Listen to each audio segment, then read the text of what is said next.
Greater Israel যখন এই পৃথিবীতে প্রতিষ্ঠিত হবে তখন ওই মদিনা তোমাদের আর থাকবে না, অর্থাৎ মুসলমানদের মদিনা থাকবে না, কিন্তু মক্কা তোমাদের থাকবে। মক্কা বাদে তারা মদিনা নিজেদের দখলে করে নিবে, অর্থাৎ এই পর্যন্ত তারা এই যুদ্ধ বন্ধ করবে না। আর যুদ্ধের পরবর্তী সময়ে যখন তারা এই গ্রেটার ইসরায়েল নিজেদের করে ফেলবে তখন ওই মসজিদুল আকসা ভেঙে সেখানে তারা হাইকেলে সুলেমানি নির্মাণ করবে। হাইকেলে সুলেমানি নির্মাণ করবে, অর্থাৎ ওই সুলেমান আলাইহিসসালামের ধর্ম তারা ওখানে আবার নিজেদের পরিবর্তন করে নিজেদের মতন করে নিয়েছে, কিন্তু সুলাইমান আলাইহিসসালামের ওই ইবাদতখানা সেখানে তৈরি করবে।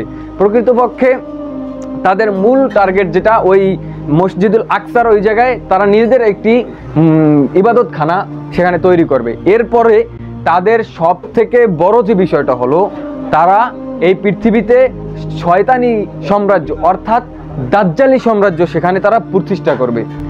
দাজ্জালি সাম্রাজ্য বলতে তারা ওই যে সুলাইমান আলাইহিসসালাম জানেন এই পৃথিবী পুরো বাদশাহ ছিলেন, পৃথিবী তিনি শাসন করেছিলেন, অর্থাৎ তাদের রাজা ছিল, কিন্তু তাদের বাদশাহ ছিল, তাদের নবী ছিল সুলাইমান আলাইহিসসালাম।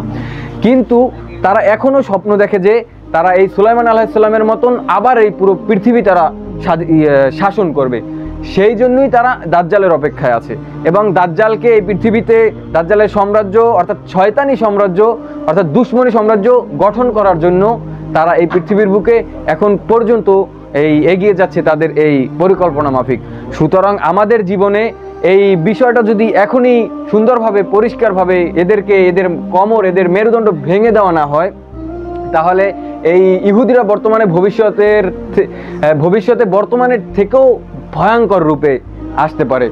আর যদি তারা তাদের এই যে চক্রান্ত বা তারা তাদের যে মিশন নীল নকশা তারা যে করেছে এটা যদি তারা কমপ্লিট করে ফেলে তাহলে মুসলিম উম্মার জন্য সবথেকে ভয়ঙ্কর বিষয় হলো যেটা তারা এমন পরিমাণ গোমরাহের মধ্যে ঢুকে যাবে, অর্থাৎ এমন পরিমাণ বড় বড় বিপদে পড়বে যার ফলে তারা আল্লাহর দিন থেকে রাসূলের দিন থেকে দূরে সরে যেতে বাধ্য হবে। অর্থাৎ